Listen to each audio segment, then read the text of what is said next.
At the outset, I express my gratitude to the Ministry of External Affairs, Government of India, and the Indian Council for Cultural Relations, New Delhi, for their support. I am grateful to the Indian mission in Bhutan, Kazakhstan, Indonesia, Thailand, Vietnam, Malaysia, Philippines, and Singapore for hosting the online course on Gandhian philosophy as an important part of the celebrations of India at 75. On March 2021, Honorable Prime Minister Narendra Modi ji inaugurated Azadi Ka Amrit Mahotsav, or the Festival of India, which will go on till August 2022. Once again, I extend a warm welcome to all of you who are present today for the course. May I request all of you to keep your mic on mute so that I can go on undisturbed. In the last three courses, I spoke about Mahatma Gandhi's life and philosophy of truth, non-violence, Sarvodaya, Satyagraha, Swaraj, his transformational leadership, his economic thoughts, theory of trusteeship, his spirituality, his practices of wellness and health, nature cure, and his environment credo. I thank you all for your overwhelming participation in the course. Today, in the fourth and the final course, I will talk about Mahatma Gandhi's ashrams, his minimalist living, khadi, charkha, and swadeshi. Simplicity might be the most striking thing that set Gandhiji apart from other world leaders. He lived, talked, and acted with honesty. When public figures thought looking sharp is inevitable, Gandhiji was clad in a single piece of dhoti. In fact, Gandhiji owned very few things. The greatest luxury he may have had was a blanket to cover his bare chest from a cold climate. Excuse me. His otherworldly possessions consisted not more than a spectacle, a pair of sandals, an eating bowl, a watch, and a few simple clothes. Gandhiji's simplicity was not limited to his appearance and possessions. He created self-sustaining communities in the ashrams for leading a life of self-control, voluntary poverty, bread labor, and sarvodaya, the welfare of all. The basic needs from food to clothing and education were available there. Everyone in his various ashrams, including himself, engaged in working in the printing press, that was in South Africa, of course, farming, spinning, weaving, cleaning, and they led a minimalist life. Gandhiji was attracted to the idea of minimalism, a trait of the ancient Indian practice of sannyasa, life of renunciation. He renounced everything, wanting to identify himself with the poorest of the poor in the society. He gave up his European clothes and adopted traditional Indian dress. He learned to spin and weave his own clothes using a charkha and the loom and encouraged others to do so too. The charkha later on went to become a symbol of the Indian independence struggle. In 1904, while he was living in South Africa, once he was traveling back from Johannesburg to Durban on an overnight train. His friend and associate, Henry Pollack, had given him a book which he was certain that Gandhiji would like very much. Once Gandhiji started reading John Ruskin's book Unto This Last, he could not put it down. The ideas presented in the book captivated him, strengthened his own ideas so much that overnight Barrister Mohandas Karamchand Gandhi decided to transform his life and start leading a community life of voluntary poverty. The communities that Gandhiji established in South Africa were called ashrams much later. He had given them names that had Western origin in South Africa. The first was called Phoenix Settlement, and the second was called as Tolstoy Farm. Ruskin's unto this last had almost a magical influence on Mohandas Karamchand Gandhi. Once he had decided to change his lifestyle, he bought the 100-acre land which was situated 12 miles from Durban. There was a small railway station about 2.5 miles from the land, and it was called Phoenix Station. Phoenix is a mythological bird that rises from its own ashes. Gandhiji was confident that a life of truth would rise from its own ashes. So he decided to call his settlement as Phoenix. Gandhiji moved the printing press where he was printing the newspaper called Indian Opinion from Durban to Phoenix settlement so that the workers could be paid the minimum expenses and the rest of the needs could be met by working in the 3-acre piece of land allotted to each person. Here, the communities lived in interdependence and led a joyous life in harmony with nature. As far as the children's education was concerned, their elders educated them. After the residential buildings were erected, the main activity of Phoenix settlement revolved around the printing press, farming, and doing household work. The Phoenix settlement had some orange and apricot trees, but the tract was largely a grassland which was not cultivated before. The communities in both Phoenix settlement and Tolstoy farm were joined by the struggle for the self-respect of the Indian community. The life in the Phoenix settlement, as I have already said, revolved around the printing press, from where Gandhiji was bringing out his newspaper called the Indian Opinion. This was because that he wanted to convey his ideas and views and the actions that were required for satyagraha or for opposing injustice were all articulated in it. Most of the inmates were Gandhiji's relatives, although there were some who had been attracted by Gandhiji's ideals to join the community life.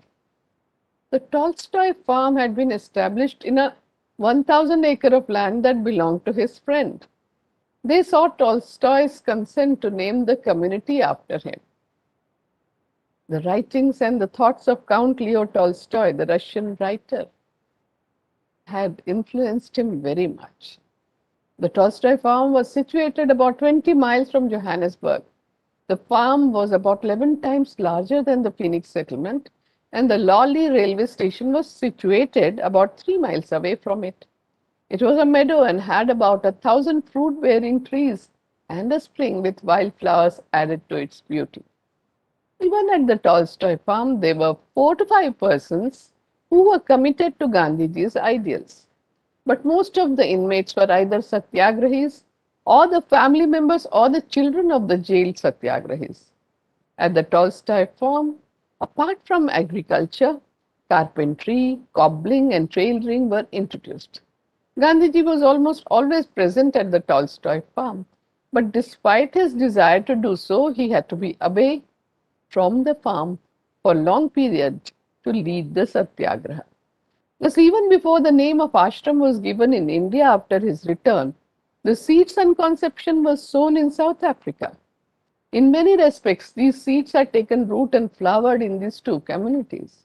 Both the Phoenix settlement and Tolstoy farm were the training grounds for the satyagrahis. Its experiment with food, emphasis on labor, and other physical hardships were like that one would have to face in the jails. The inmates were aware that they were required to go to jail and the life that would be forced upon them in the jails should be voluntarily lived in the ashrams. This idea gave the inmates greater strength and inspired them. After Gandhiji's return to India in 1915, after spending 20 years in South Africa, for 1 year he undertook a railway journey to understand India. He wanted to set up an ashram somewhere, so he was also looking for a place to set up the ashrams because all the members of the community had also come to India by then. He chose Ahmedabad in the heart of Gujarat for very practical reasons. The merchants of Ahmedabad had told him that if the ashram is set in Ahmedabad, for the first 1 or 2 years, they will take care of the entire expenses. Besides that, he chose because he thought that he could serve people best in his own language, his mother tongue, that is Gujarati. He set up the 11 rules of conduct for the ashram, and everyone had to follow them. Satyagraha Ashram or the Sabarmati Ashram became Gandhiji's center for the preparation of the struggle for independence. The piece of land selected for the Sabarmati Ashram was not considered to be fertile. It Kana, was you even listen. full of wild shrubs, scorpions, and snakes because it had remained uninhabited for long. The whole land was developed by the manual labor of the pioneering members of the ashram, including Gandhiji and his wife Kasturba Gandhi, as they had done in South Africa earlier. It was here that he began his experiments with spinning and weaving, and that became the main activity in the ashram besides agriculture. And initially it was called as Udyog Mandir. Gandhiji had also drawn the constitution of the ashram. The first sentence said that here service to the nation will be in consonance with world welfare. There were nearly 100 inmates, both males and females, who include several families from the so-called untouchable class. There was a carding, spinning, and weaving school, and an ordinary literary school attached to the ashram. Simple agricultural work also was done there, and an attempt was being made to grow cotton. The ashram inmates received intellectual, moral, and spiritual guidance from Gandhiji and affection from Kasturba Gandhi in return for their faith, hard work, and expertise. The ashram community was founded on the principle that the joy and sorrows, credit and merit, and sins and saintliness are to be jointly shared. It was from here that the initial satyagraha in India had started. Gandhiji had left Sabarmati ashram on March 12, 1930, when he set out on the salt satyagraha or the Dandi March with a pledge not to come back to the ashram before independence was achieved, and he never came back there. In 1936, the site of the Sevagram ashram was selected because Gandhiji wanted to settle in a typical village in India. Segaon was the original name of the place, which was very typical in its character because of its poverty, illiteracy, and lack of hygienic condition. I will talk about Sevagram ashram in detail. As I have mentioned earlier, Gandhiji had established 4 ashrams in his lifetime, 2 in South Africa called Phoenix Settlement and Tolstoy Farm in 1904 and 1910 respectively, and 2 in India, Sabarmati Ashram is in 1917 and Sevagram Ashram in 1936, where Gandhiji and Kasturba Gandhi, along with the ashram community, lived in poverty like the common villagers of India. I'm happy to inform you that I was born in Gandhiji's last ashram in Sevagram, Wardha in Maharashtra. My father was inspired by Gandhiji since his childhood and joined the non-violent freedom struggle.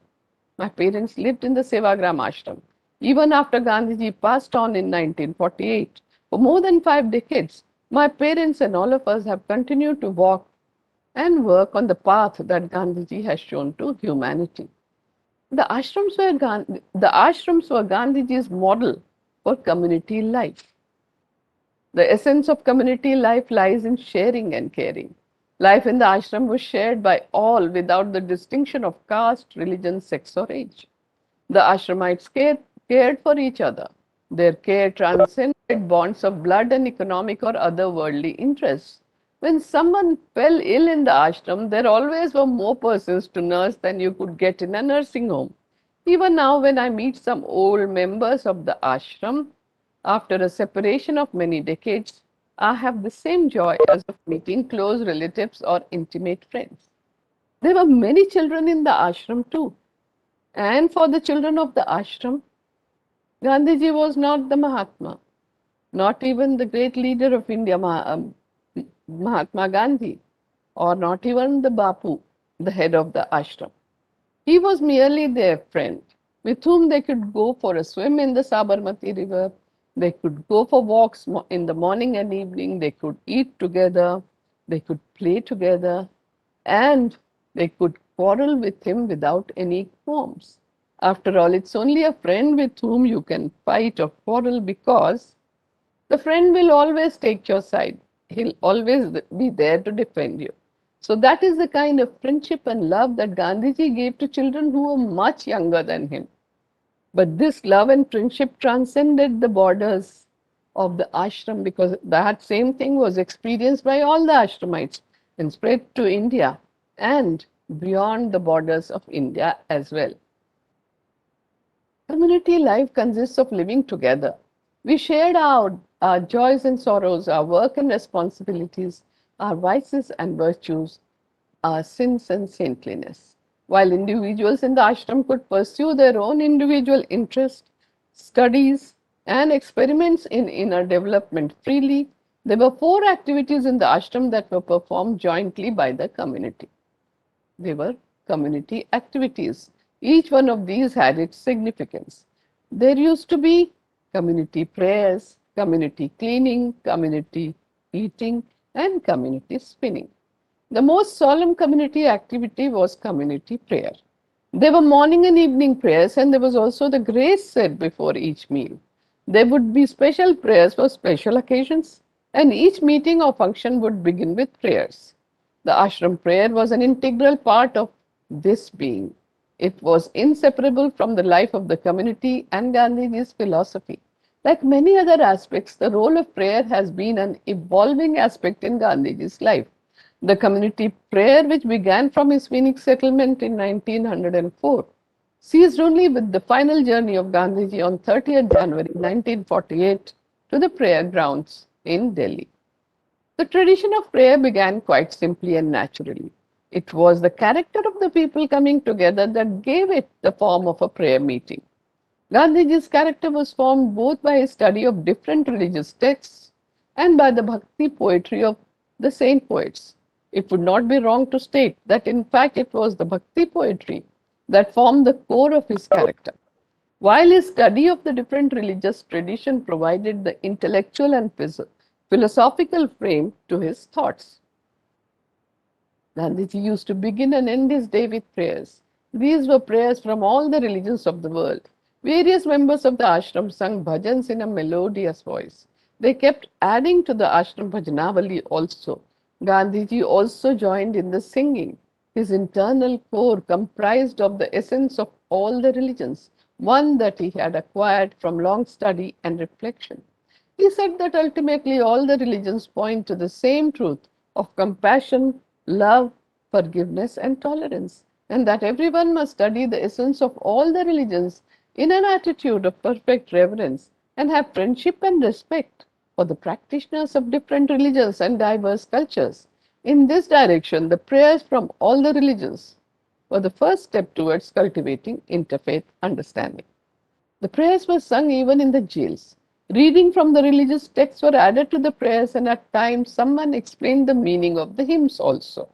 In the evening prayers, the 18 verses from the second chapter of the Bhagavad Gita used to be recited daily that describes the qualities of a person with steadfast wisdom, also known as a sthita prajna.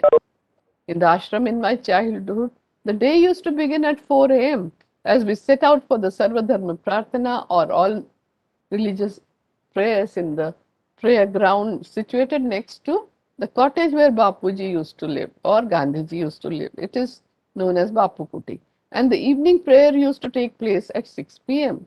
Though for the children like me it was a fun activity, but has made a strong imprint in my life as I continue to do so even till today. It gives me the internal strength and calmness. The second community activity was collective sanitation, and 1 hour in the morning was the time for community cleaning. Traditionally in India, the job is done by someone else. From his childhood, Gandhiji could not accept this.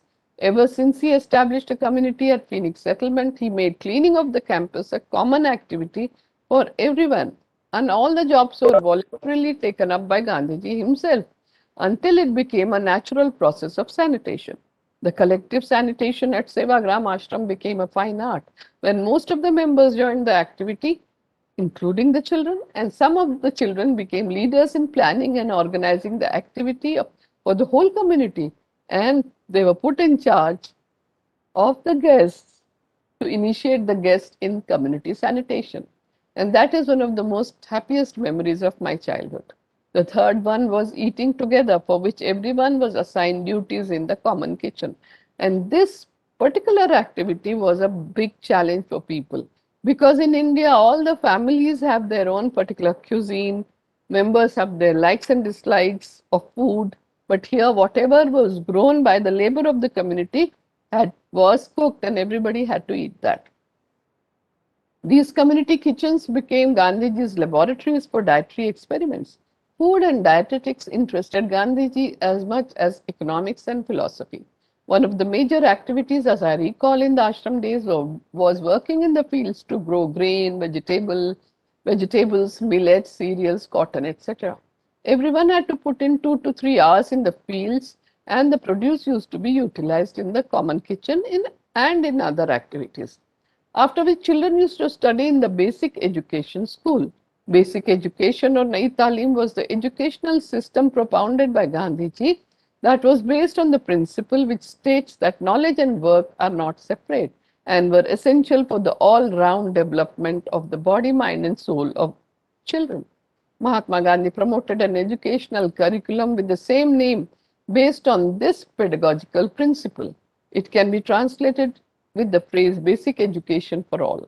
His basic national education of 1937 was planned as the basic preparation of Indian children for sharing in a national society which itself aims at basing every aspect of its life, social, economic, political, cultural, on truth and non-violence. In other words, at a new social order totally different from the existing one. In the afternoon, it was time for community spinning. Community spinning was turned almost into a religious rite in the ashrams. All inmates of the ashrams, young and old, men and women and children, gathered at a central place to spin cotton yarn. Spinning yarn was a central process in the production of khadi. It was a process that consumed the maximum amount of time, but it was the process that was given the minimum wages. Gandhiji's spinning brought him close to the poorest of Indians, and he called this community spinning as Sutra Yajna or sacrificial spinning. The idea was that the yarn spun during the hour of community spinning should be offered for a social purpose. Gandhiji had given deeper meaning to yajna or sacrifice instead of common meaning of sacrificial fire that was used to perform religious rites.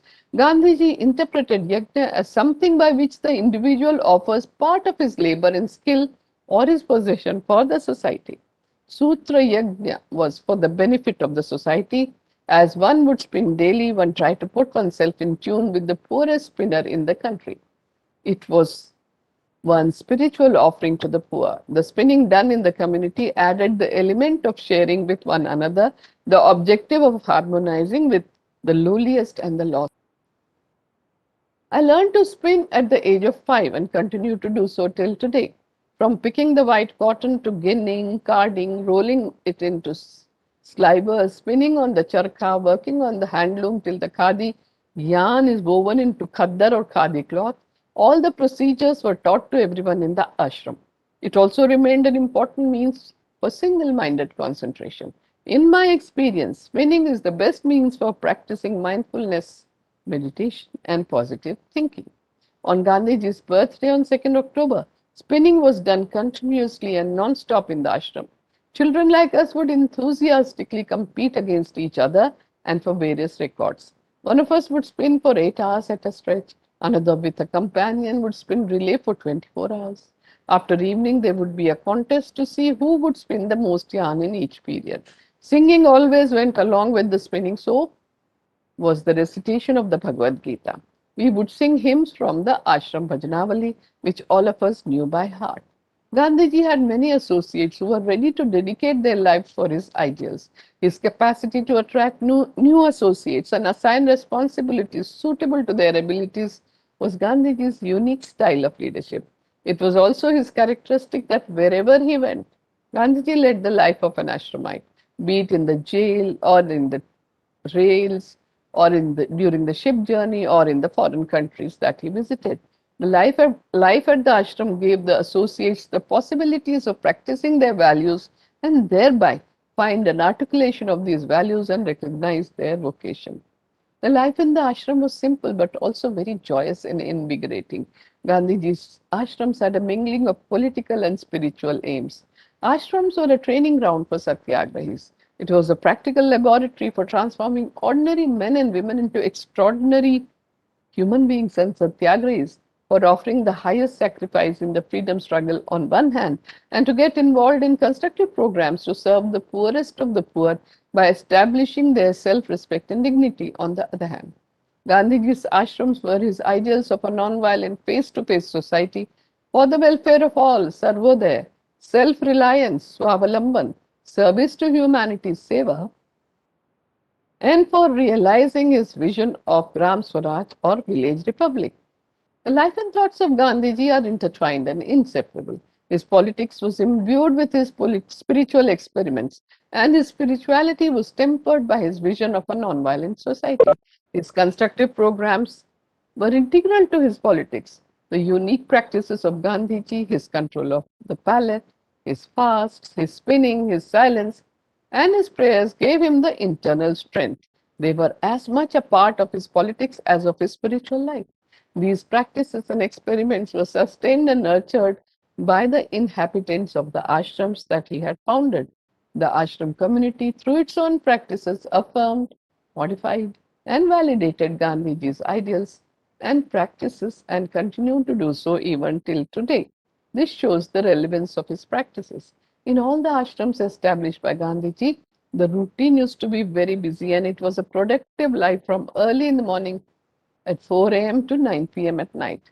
Ashram life was a life of voluntary self control, poverty, punctuality, discipline, promptness, minimalist living, living in harmony with nature, leading a life of selflessness with non attachment and non possession, minimum use of resources, recycling, reusing, reducing, and being ever vigilant, bread labor, using each and every minute in the service of humanity. Men and women in the ashram were assigned tasks and responsibilities based on their abilities, and everyone participated in all the activities with equal reverence. Everyone participated in prayers, both the meals and breakfast were taken together. Teaching responsibilities were also shared. Most of the inmates worked in the farm and in the printing press that was in Phoenix settlement. The young children spent 3 to 4 hours studying 2 hours at the farm, studying 2 hours at the farm, 2 hours in the kitchen work.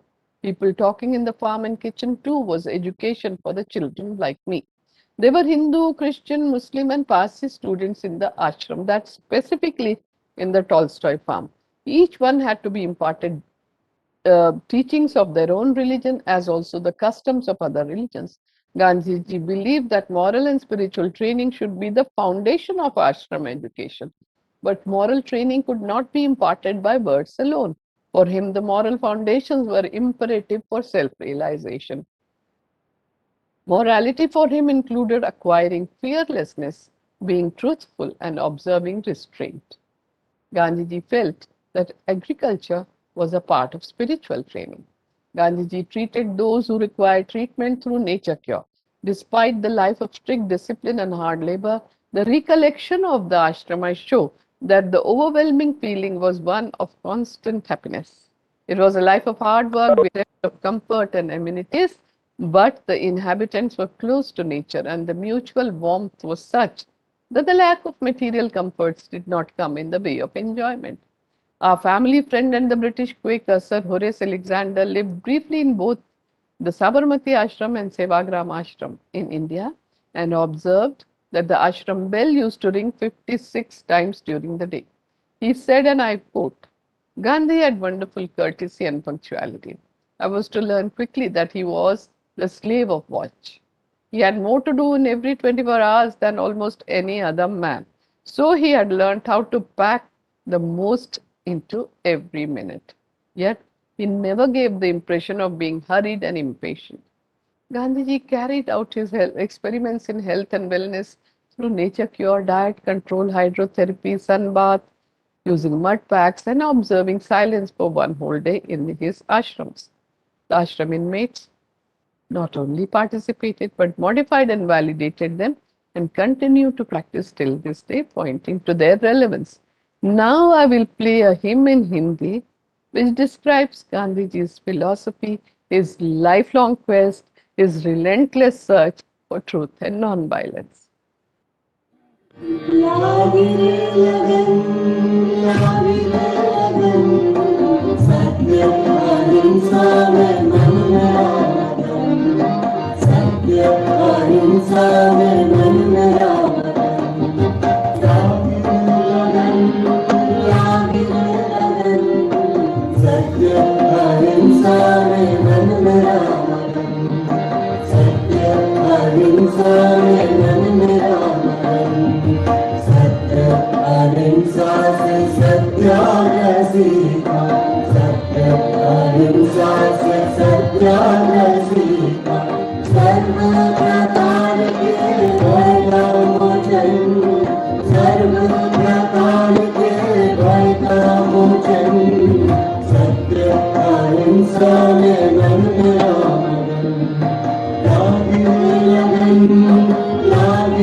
While Gandhiji was fighting the British government and the civilization that it represented, he had a vision of India of his dreams. It was Gandhiji's program of connecting the struggle with the non-violent society.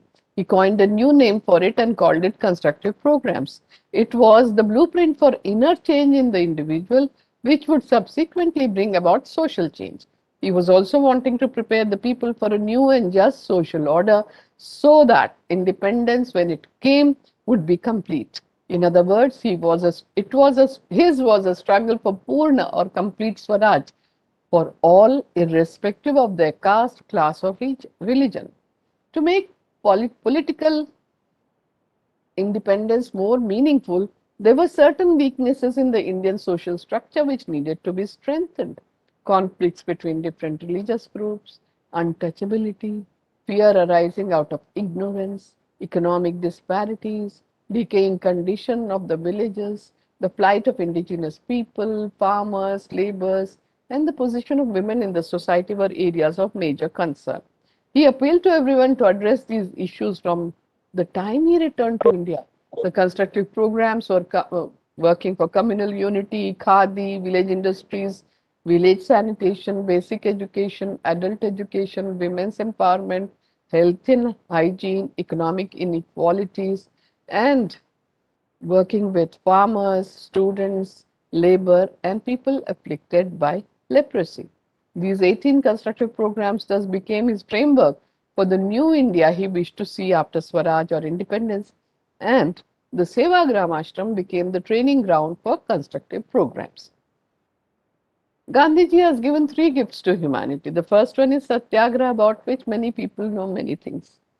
The second is constructive programs, about which many people do not know much about it. And third is the Ekadasha Vrata, or the 11 observances, which people do not know about, which were a set of rules for the ashram inmates for spiritual progress and voluntary self-control. Their relevance is much more to our times as much as they were during Gandhiji's time. Saint Vinoba Bhave's spiritual heir had put these 11 vows in the form of a verse which we recited in the morning and evening prayers and practiced them also. And it is Ahimsa Satyamasteya Brahmacharya Asangraha Sharira Shrama Aswada Sarvatra Bhayavarjana Sarva Dharma Samanatva Swadeshi Sparsha Bhavana Vinamra Vratnishtha se ye Ekadasha Sevya hai. The principle at the root of Ekadasha Vrata was to do unto others what you do unto yourself. Gandhiji had realized that vows gave inner strength to those who observe them. In his childhood, he had observed his mother undertaking strict test of the vows. He himself strictly adhered to the vows throughout his life. Any rule that is followed for a lifetime becomes an observance. The first five vratas, that is truth, non-violence, non-stealing, chastity, and non-possession, are known as Mahavratas in Vedic literature. Maharishi Patanjali calls them Panchayama. In Jaina literature, they are called as Panchamahayama, while in Buddhism, they are known as Panchashil. They have a place in the cardinal principles in Christianity, and they are acceptable in all the religions of the world in some form or the other. To these, Gandhiji added two more auxiliary vratas, fearlessness and control of the palate, both of which were very essential for observing the five main vratas. And then looking at the condition in India, existing condition in India, he added four more vratas, that is equality of religion, bread labor, Swadeshi, and removal of untouchability. While the 11 observances were a set of pledges for the ashram inmates, they were also the kernels of the inner training of satyagrahis. A satyagrahi must develop the qualities of the soul to be effective to change the heart of the adversaries. This also gave the public some idea of Gandhiji's ideals of individual conduct and social values. These values have attracted not only the ashram inhabitants, but countless men and women, young and old, who are concerned with the future of the world. This is a sign of their relevance. Croatian Austrian philosopher Ivan Illich had come to Sevagram ashram in 1978 and had stayed there for a week. Daily he used to sit in the Bapu Kuti or Bapu Gandhiji's cottage for a long time. And he said, and I quote, "This hut of Mahatma Gandhi demonstrates to the world how the dignity of the common man can be brought up.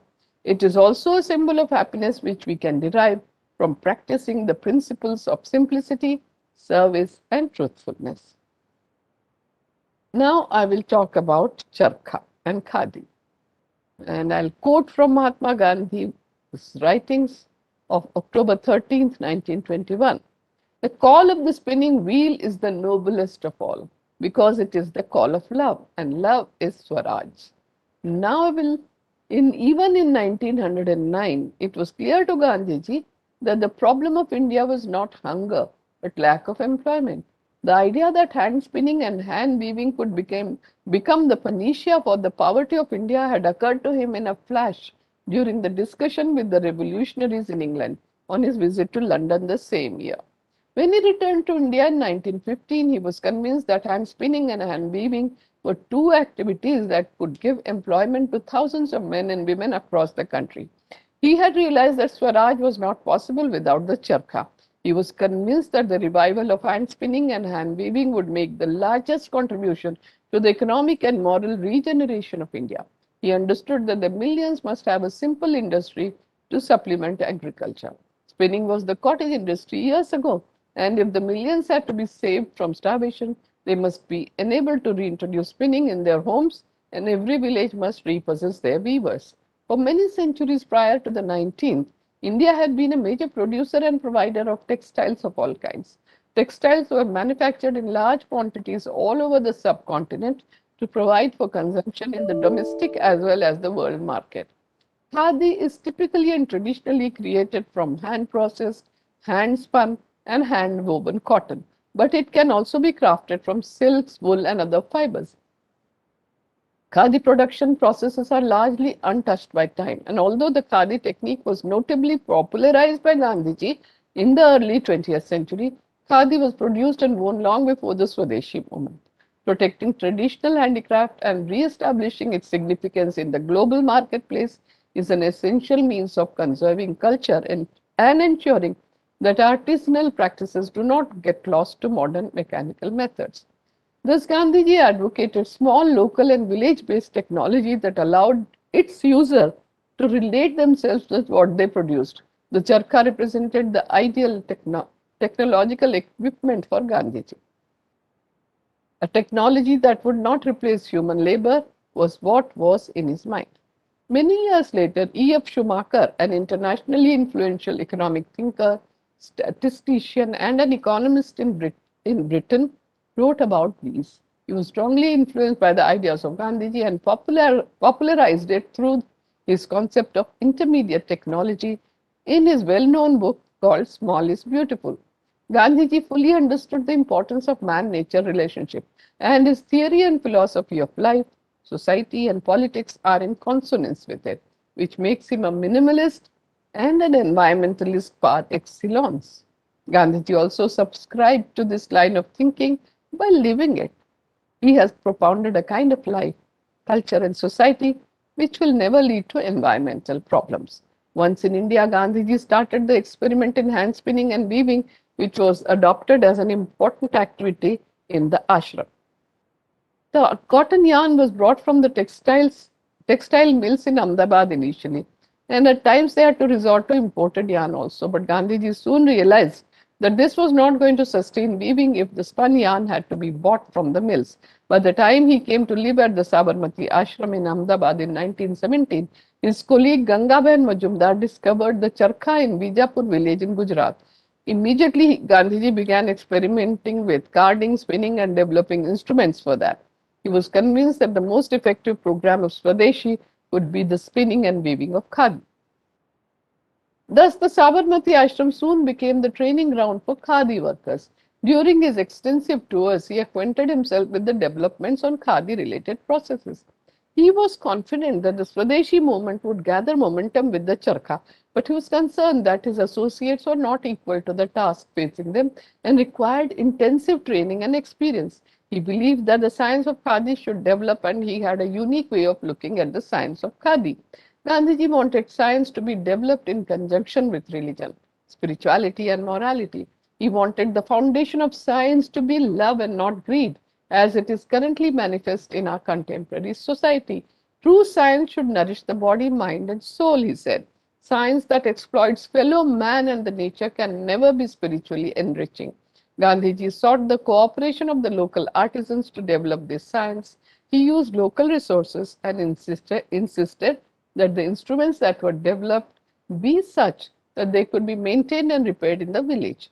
In this way, he revived the cottage industries in a big way, and thus started his engagement with the masses in rural India from 1919 onwards, when he started the non-cooperation movement and started to aggressively promoting the charkha as a tool for individual, social, and political transformation. By the mid 1920s, the charkha had captured the imagination of the people and emerged as a key symbol of the independence movement. I want to share a short film clip about spinning and charkha, which was shot in the 1930s. The audio quality is bad, but the visuals may give you an idea of those times. In 1921, he began simply with spinning. All over India, speakers began to repeat his message. India grew all the cotton it needed. Indians were unemployed half the year. Why send the cotton to the English mills? Why not spin their own clothes? Industry would eventually mean home rule. Thus began the Khadi, or homespun movement. It was village industries, not only the very symbol of passive resistance, but a means of meditation. As long as the peasants spin, he said, they have their self-respect and a measure of independence. This was Gandhi's meditation in action.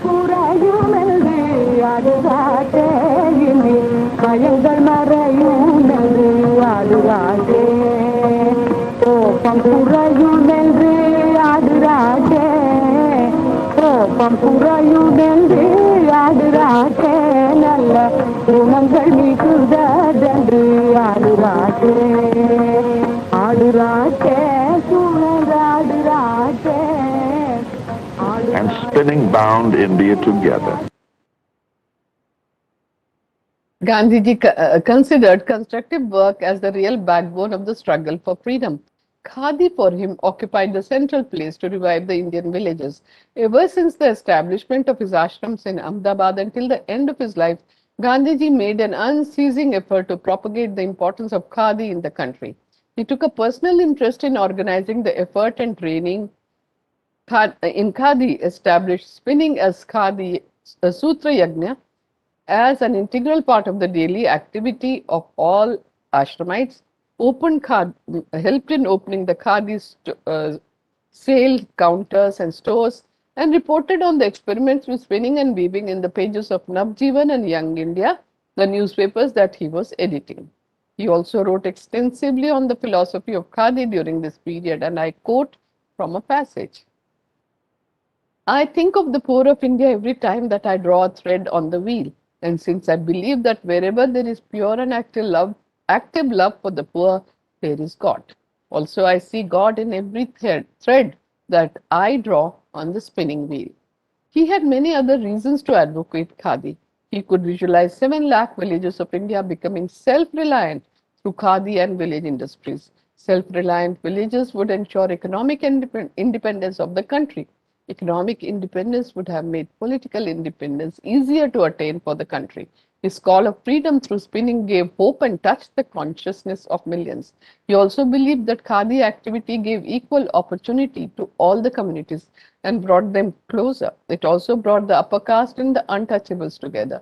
It reduced the inequality between the poor and the rich. Khadi, he believed, was a response to the 3 diseases: communalism, caste, and economic inequality that plagued India, and it also established the importance of labor.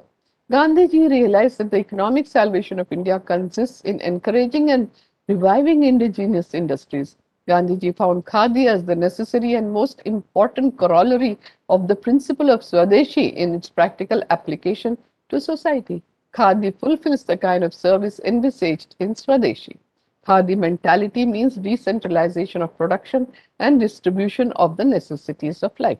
Besides all this, Gandhiji recommended conscious spinning and clarified that spinning was the symbol of non-violence. It is twofold. It causes no injury to anyone, and at the same time, it tolerates no injustice, oppression, and tyranny. Nonviolence involves opposition to all forms of injustice.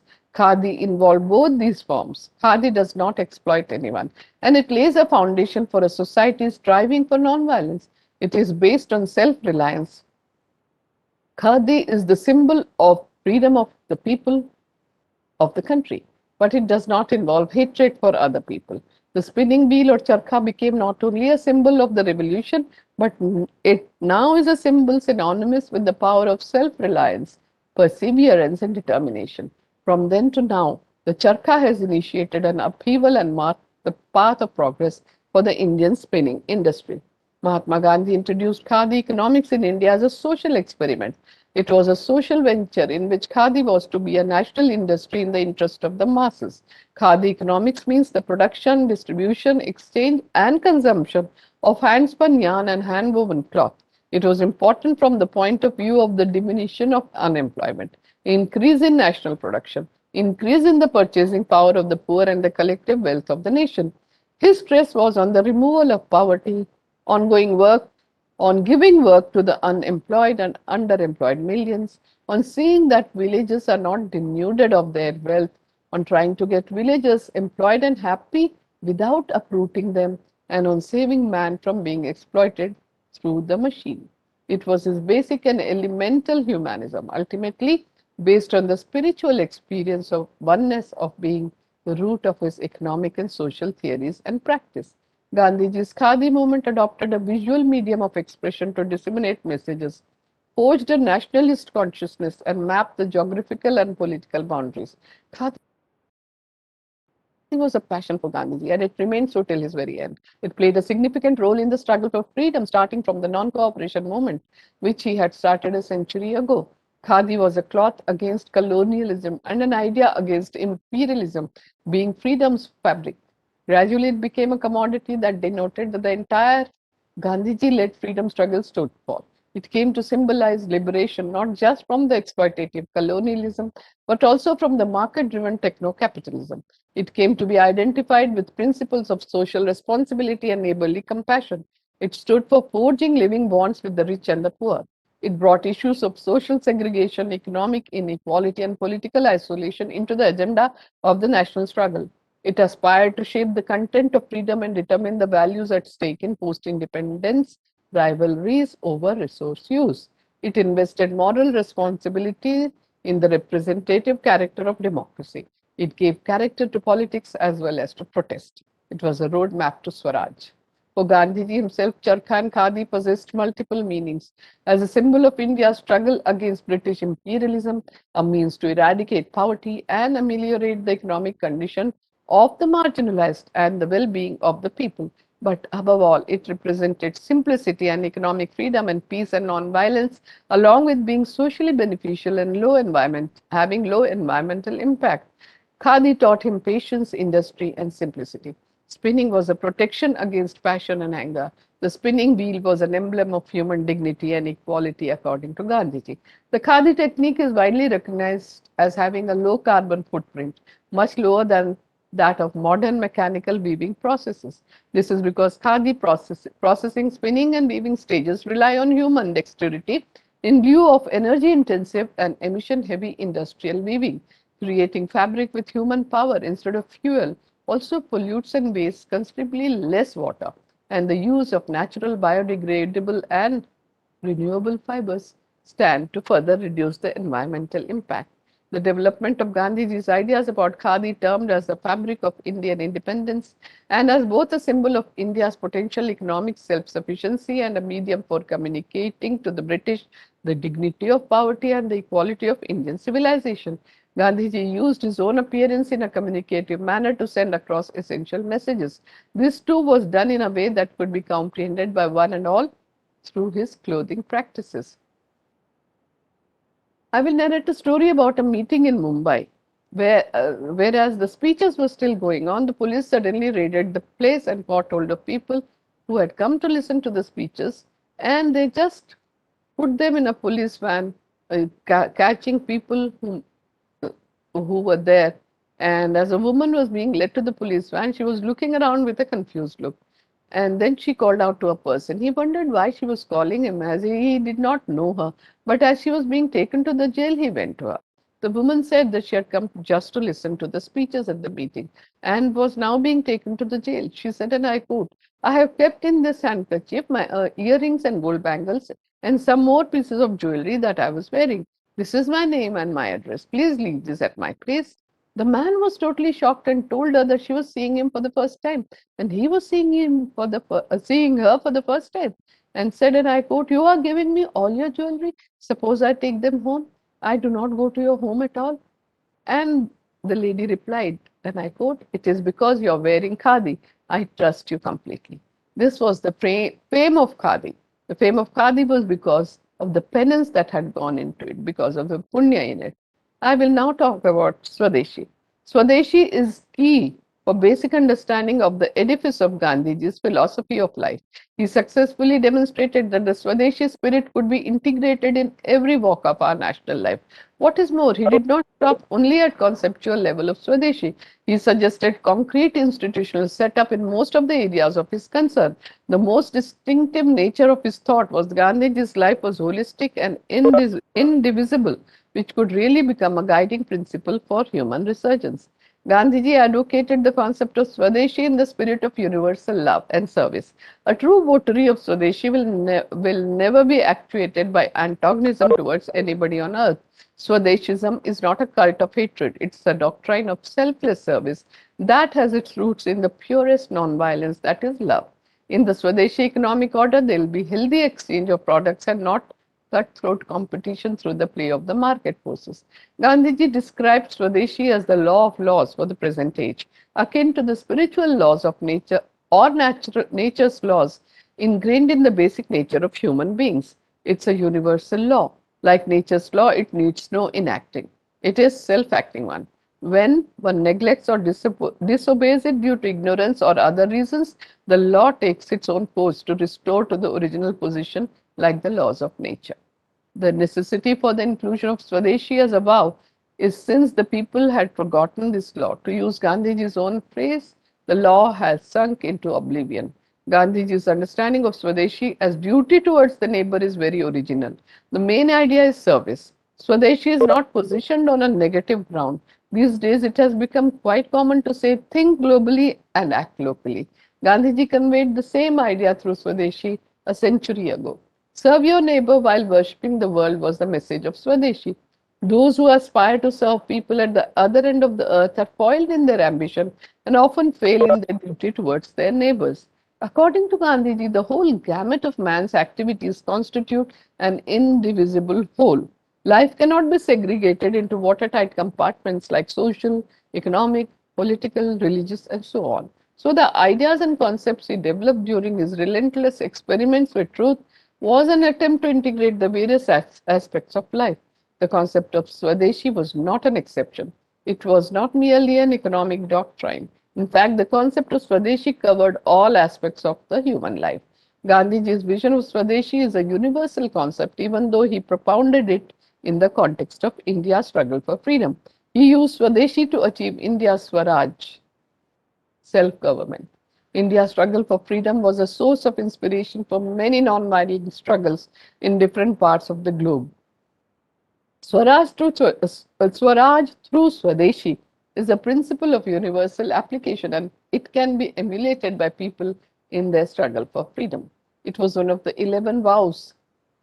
Swadeshi, as a generic concept, covers almost every aspect of human life. All his ideas, concepts, methods, and programs. Gandhiji maintained that in Swadeshi there is no space for selfishness and hatred. It is the highest form of altruism and pinnacle of universal service in the Gandhian scheme. In the light of the above understanding and after much thinking and reflection, Gandhiji defined Swadeshi, and I quote, as the spirit in us which restricts us to the use and services of our immediate to the exclusion of the more remote. Gandhiji was convinced that the deep poverty prevailing among masses was mainly due to the ruinous departure from the path of Swadeshi in the economic and industrial life of India. As we conclude the course on Gandhian philosophy today, I do hope that it has been a learning process for all of us to evolve our understanding towards achieving global peace, non-violence, brotherhood, and harmony by taking lessons from the life of Mahatma Gandhi. If you have any occasion and want to learn anything more, I would be happy to be in touch with you in future. Otherwise, please read up the books that Gandhiji has written and also start reading from the collected works of Mahatma Gandhi, volumes which run into 99 in number.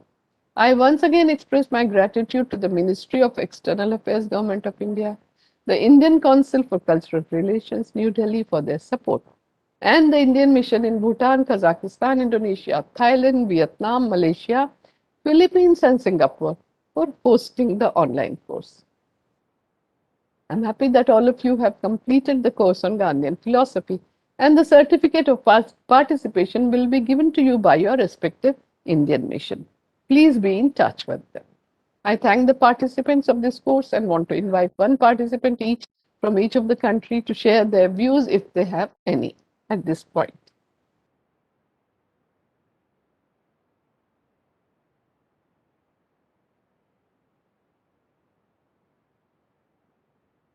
Namaskar, Dr. Namaskar. Shobhanji. I'm Dr. Maria Luisa Valdez from Batangas State University, Philippines. And at the outset, I would like to thank the Indian Mission, the Ministry of External Affairs, Government of India, the Indian Council for Cultural Relations for organizing this very relevant online course on Gandhiji's philosophy. We're very grateful for the very enlightening inputs about Gandhiji's ashrams, Kadi, Charka, Swadeshi, and minimalistic living. What you have underscored this afternoon hold relevance even in today's world and could serve as an inspiration for all of us and for the new generation. The wisdom embodied in Gandhiji's selected works, in the places he visited, and in his messages are motivating factors that could help the Filipino students and people in general to re-examine their lives and values when they become aware of their genuine philosophical dimension. Our dear Dr. Shobhanaji, your lectures are well noted and highly appreciated. Again, thank you very much.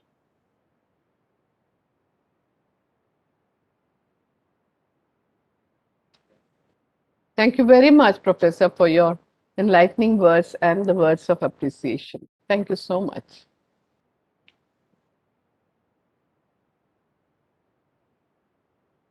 Are there any more views that you all want to share?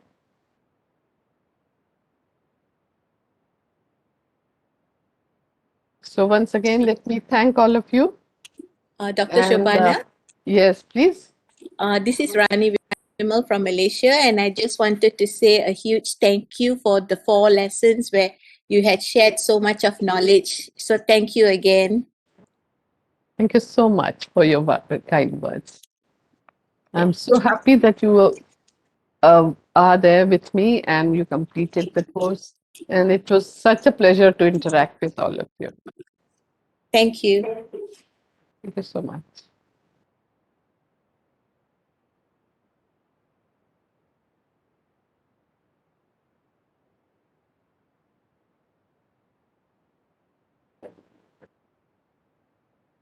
So during this celebration of India's independence, 75 years of it, I would request all the participants to share their learning with others and take the message of Gandhiji's life and philosophy to others in a form that is best known to you so that they can also get interested and get inspired to think about the real purpose of their lives and share their services with the rest of the humanity. With this, I thank you all once again and namaskar. Please be in touch with the embassy for the certificate of participation.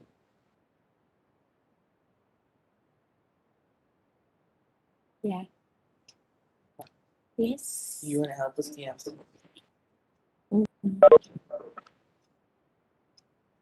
Goodbye.